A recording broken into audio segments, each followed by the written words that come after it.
Maybe we can be curious about massaging those outer lips, about stroking the whole vulva without putting anything in, about actually asking ourselves consent before we penetrate. Now that sounds really weird, because why would we ask ourselves for consent? But how often have we allowed something to penetrate us without being ready?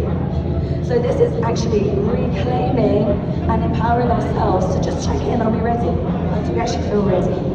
That can be so game-changing because it instills a feeling of safety.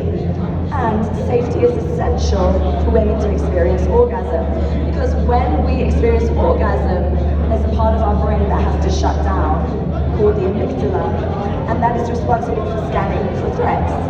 So we're going to build safety into our self-pleasure practice. And we're going to build curiosity. We're going to build in lube. Okay, lube is a no-brainer. Lube has to come to the party. 8 out of 10 women prefer and experience more pleasure when lube is present. So simple.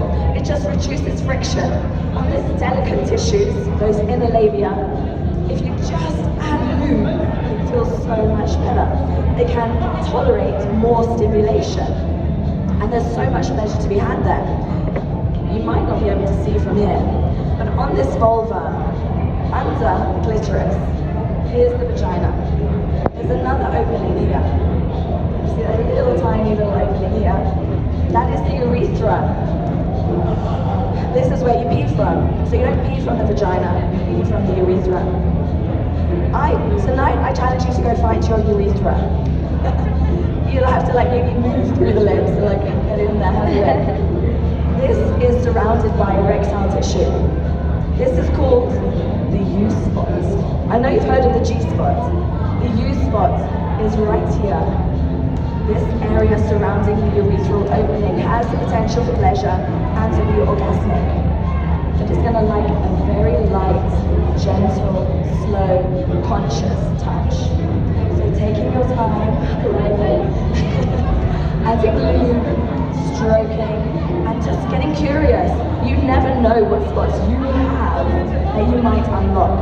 Because believe it or not, even on the head of that clitoris, the tiny little head of the clitoris, there's often one spot that feels amazing. Do you agree? Do you agree? Okay, that's awesome. A lot of people say this is 12 o'clock here.